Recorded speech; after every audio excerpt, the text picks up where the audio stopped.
Nakita natin sa kabila, umulan lang, nagtakbuhan na. Pero dito dahil hindi tayo bayaran, lumalaban galing pa tayo sa Mindanao. So makita nyo ang diferensya. Tayo dito may dalang flag dahil mahal natin ang bayang Pilipinas. Sa kabila wala kang flag na makikita kahit umuulan. Pumunta kayo dito, samahan natin ang laban ni Inday Sara Duterte dahil no to impeachment tayo. Mahalin natin ang Pilipinas. Hindi kami aalis dito hanggang hindi tayo mananalo. Duterte! Duterte! Duterte! Duterte! Pakiusap ko sa mga senador, pro man kayo o antay, manindigan natin sa tama. Unahin nyo na isipin ang kapakanan ng bayan at mamamayan. Tama na, tigilan na, pamumulitika. Di ba kayo naaawa sa mga tao dito sa labas na umaasa at sumusuporta na hindi na matuloy ang impeachment? Sana ang boses ng mamayan, ang pag-iisip ng mamayan, ang inyong pakinggan. Tigilan na, pamumulitika. Magkaisa na kayo. Move on! Duterte! Duterte! Duterte! Duterte! Duterte! Lumakas na. Yung mga lintik na mga nagnanakaw, mamahala na naman sa buong Pilipinas. NCR, Metro Manila, lubog na naman tayo. Tapos, yung Pangulo natin, yung mga lintik na mga magnanakaw na buhaya, impeachment pa rin ang nasa isip nila, mga lintik na yan. Mamatay na yan, mga yan! Grabe. Abot-abot na dalangin ng mga yan. Kawawa tayo, konting ulan, baha. Dahil sa mga putang magnanakaw na mga buhaya na yan. Flood control project natin dito sa Pilipinas, ninakaw nila. Mga walang puso at kaluluwa.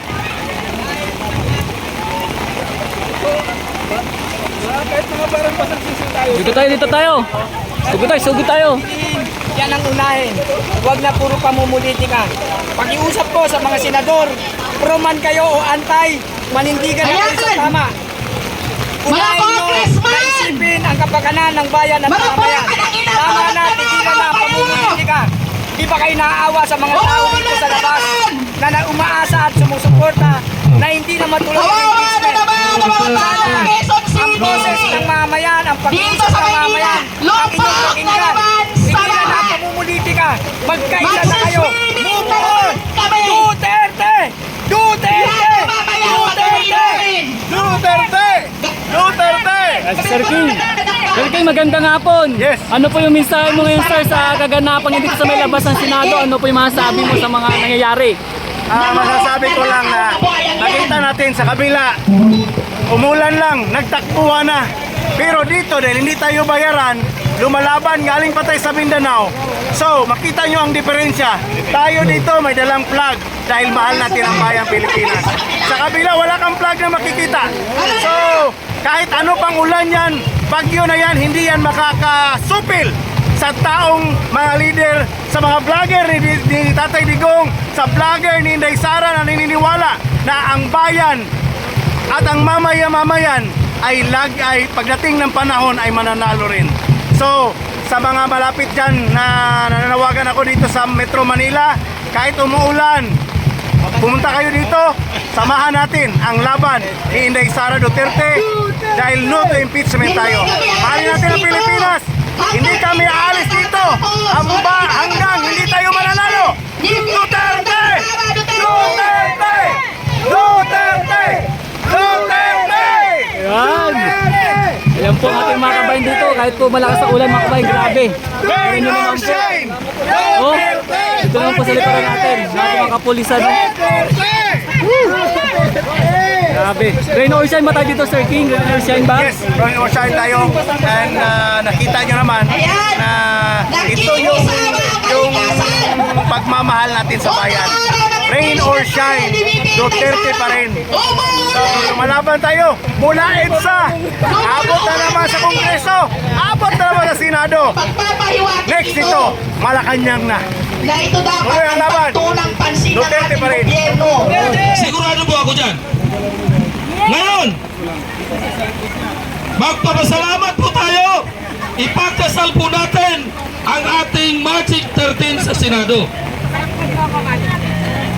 Sana wala pong bibitaw sa kanila.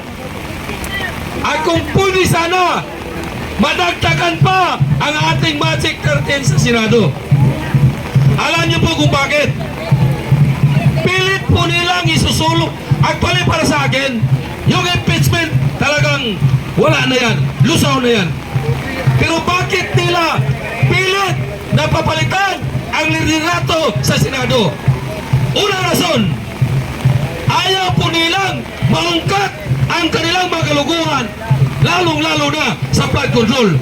Kasi marami pong madadawit dyan, senador man o congressman. Ang impeachment, lamang na tayo. Sana nga lang po, wala hong bibitaw. Kaya ipagdasal po natin na sana buo ang ating Magic 13. Ngayon, ngayong araw dapat kami mga DRS, nag-uusap kami kahapon, nagpahinga muna kami kahit isang araw man lang. Kasi sa araw-araw natin ginagawa na pagsisigaw sa kalsada, baka naman sa sunod na mga araw, ang aming mga motor ay itutulak na lang. Kasi wala na kaming panggasolina. Di ba? Pero galing ako sa bahay, pag-on ko sa app sa Bookbit, may nag-booking. Dito talaga sa GSIS nag-book. So kumbaga, hinihila ang manubila ko na makarating dito sa Senado. Inarito na ako. Nagpakita pa ako. Hi Ma'am Fima. Good afternoon po. Sana mga kapatid, ituloy po natin, bantayan po natin ang Senado. Kasi maraming ugong-ugong, haka-haka, naririnig na natin. Fake news man yan, or hindi, or totoo, basta mapagmatsyag po tayo. Hindi natin hayaan na ang mga kurakot dyan sa Senado, sila ulit ang upo. No way. Kaya, kung pwede po sana, nagkalat na nga po ngayon sa social media namin, lalo na sa mga GC namin, na tayong lahat magpalit ng profile na andun si Senator Alan Cayetano. Di ba? Kinalat po namin yan. Ngayon, nung nandito tayo sa panahon ni Bato, kaya nga meron ako mga post, Matibag versus Bato. Hindi nila kayang tibagin ang Bato. Tama hindi? Hindi nila kayang tibagin, lalong-lalo na ang mamamayang Pilipino. Kaya magkaisa po tayo, hindi natin hayaan, mapagmatsyag po tayo, araw-araw para maagapan natin kung ano mang panawagan sa gobyerno. Kasi kami mga DRS, isang chat lang sa amin, nandyan ho kami. Katulad nung galing tayo sa House of Representatives nung nagarang Lunes. Pagdating ng alas 4, hindi pa tapos yung programa sa HOR. May kailangan ng tulong namin. Kaya kaming DRS, diretso na rito. Walang kain! Walang kain! Walang matulugan sa gabi. Nakatambay kami 3 gabi, 4 na araw. Kaya maraming salamat sa tumulong sa amin. Nagpaabot ng mga pagkain, tubig, yun lang po. Sapat na po sa amin yun. Kasi kami mga DRS, ang mission po namin, hindi po kami kayang bayaran ng pera. Hindi po kami nanghingi ng pera. Hindi rin po kami tumatanggap ng pera. Bakit? Mga driver lang po kami. Pero meron po kami paninindigan. Yan po yung pinaglaban namin. Di balay mangutang kami sa bahay. Huwag lang kaming humingi o tumanggap ng pera galing sa mga politiko. Kahapon, saan ng DRS kahapon walang opisina? Every Sunday, kami mga DRS, sumasama po kami sa mga charity event. Ano po yung charity event? Yung mga may sakit, tinutulungan namin. Kahapon ang DRS, 3 charity ang pinuntahan. Isa Caloocan, isa Antipolo, isa Cavite.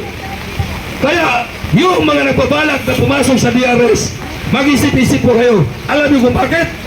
Magastos po dito. Ang pera natin puro palabas, walang papasok. Punta ka gasolina, pagkain mo sa'yo.